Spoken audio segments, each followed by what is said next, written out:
Ukraine যুদ্ধ থামানো বা সমাধানের কোনো চুক্তি ছাড়াই আলাস্কায় শেষ হয়েছে মার্কিন প্রেসিডেন্ট ডোনাল্ড ট্রাম্প ও রুশ প্রেসিডেন্ট ভ্লাদিমির পুতিনের বহুল প্রতীক্ষিত শীর্ষ বৈঠক। তবে দুই নেতা বৈঠককে ফলপ্রসূ হিসেবে আখ্যা দিয়েছেন। আলাস্কায় প্রায় 3 ঘন্টার বৈঠকের পর সংক্ষিপ্ত সংবাদ সম্মেলনে তারা বলেন, কিছু বিষয় অগ্রগতি হয়েছে, তবে তারা বিস্তারিত কোনো তথ্য দেননি। এছাড়া সাংবাদিকের প্রশ্নও নেননি তারা। সাধারণত বাকপটু ট্রাম্পও রিপোর্টারদের চিৎকার করে করা প্রশ্ন এড়িয়ে যান। শান্তির পথে এরকম লেখা ব্যানারের সামনে দাঁড়িয়ে ট্রাম্প বলেন, কিছুটা অগ্রগতি হয়েছে। চুক্তি তখনই চুক্তি যখন সেটা বাস্তবে হয়। প্রাথমিকভাবে এই বৈঠক থেকে ইউরোপের গত 80 বছরের সবচেয়ে ভয়াবহ সংঘাত থামানোর জন্য কোনো অর্থবহ পদক্ষেপ বের হয়নি, যদিও শীর্ষ সম্মেলনের আগে ট্রাম্প যুদ্ধবিরতির লক্ষ্যকে স্থির করেছিলেন। কিন্তু শুধু মার্কিন প্রেসিডেন্টের সঙ্গে মুখোমুখি বসাকেই পুতিনের জন্য এক ধরনের কূটনৈতিক জয় হিসেবে দেখা হচ্ছে। 2022 সালে ইউক্রেনে পূর্ণমাত্রার আগ্রাসনের পর পশ্চিমা নেতারা পুতিনকে এক ধরনের বয়কটই করে রেখেছিলেন।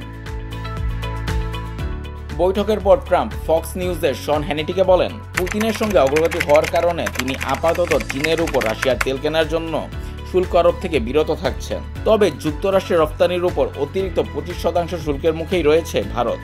ট্রাম্প বলেন, আজ যা হয়েছে তাতে আমাকে এখনই চীনা শুল্ক নিয়ে ভাবতে হচ্ছে না, হয়তো 2 বা 3 সপ্তাহ পরে ভাবতে হবে, কিন্তু এখনই নয়। ফক্স নিউজে দেওয়া সাক্ষাৎকারে ট্রাম্প আরও জানান, এখন পুতিন ও ইউক্রেনের প্রেসিডেন্ট ভলোদিমির জেলেনস্কির মধ্যে একটি বৈঠক আয়োজন হতে পারে, যেখানে তিনি নিজেও থাকতে পারেন।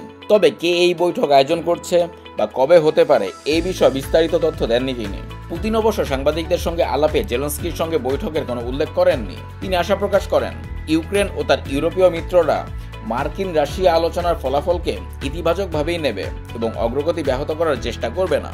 তিনি আবারও মস্কোর দীর্ঘদিনের অবস্থান পুনর্ব্যক্ত করেন। সংঘাতের তথাকথিত মূল কারণগুলো দূর না করলে স্থায়ী শান্তি সম্ভব নয় বলে জানান তিনি। অর্থাৎ তিনি যুদ্ধবিরতিতে আপাতত অনমনীয় অবস্থানেই রয়েছেন। এই বৈঠক নিয়ে কিয়েভ থেকে সঙ্গেই কোনো প্রতিক্রিয়া পাওয়া যায়নি।